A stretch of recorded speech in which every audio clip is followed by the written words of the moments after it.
Transforming human nature does not happen overnight. There are thus periods when the spiritual force is actively experienced and descending into the being.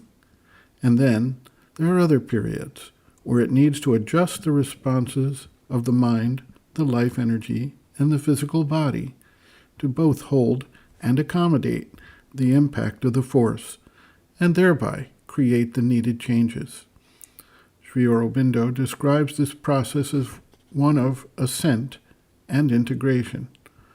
Both are essential elements in the transformational process, and the seeker soon learns that he can only receive a certain amount of force at a time until the being is widened, the receptivity is enhanced, and the necessary changes are being made to use that force. If the seeker pulls the force, it can be spilled if the being is not prepared to hold it, and this can lead to various forms of imbalance, disruption, or disturbances.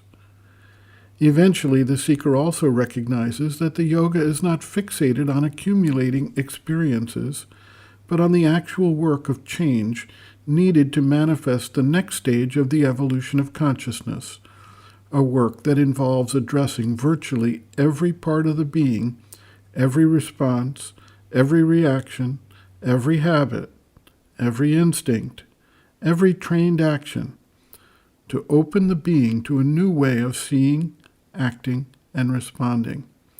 Thus, the need for perspective, receptivity, continual faith, and patience with the process. Sri Aurobindo writes, quote, "The length of your period of dullness is also no sufficient reason for losing belief in your capacity or your spiritual destiny. I believe that alternations of bright and dark periods are almost a universal experience of yogis, and the exceptions are very rare. If one inquires into the reason of this phenomenon, very unpleasant to our impatient human nature, it will be found, I think, that they are in the main two. The first is that the human consciousness either cannot bear a constant descent of the light or power or ananda, or cannot at once receive and absorb it. It needs periods of assimilation.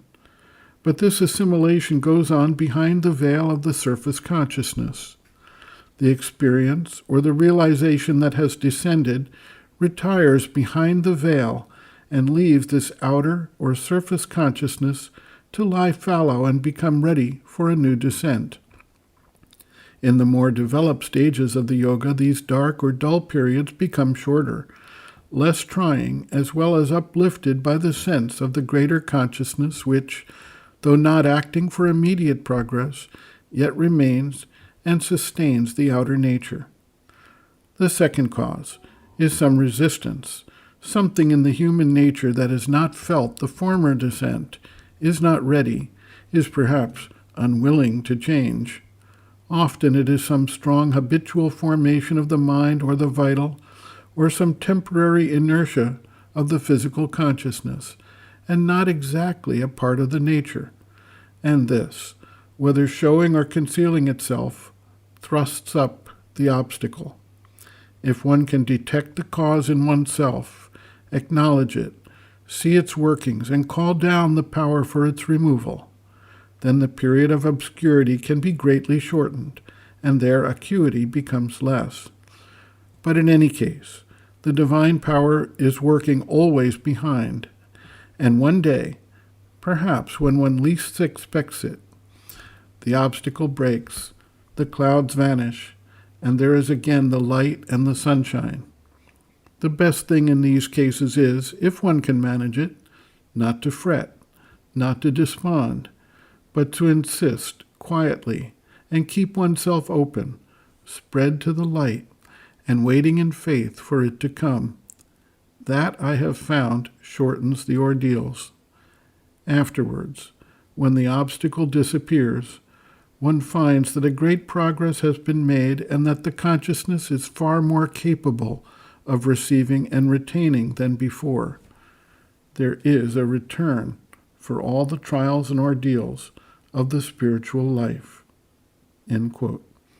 Reference, Sri Aurobindo, Bases of Yoga, Chapter 3, In Difficulty, pages 45 to 47.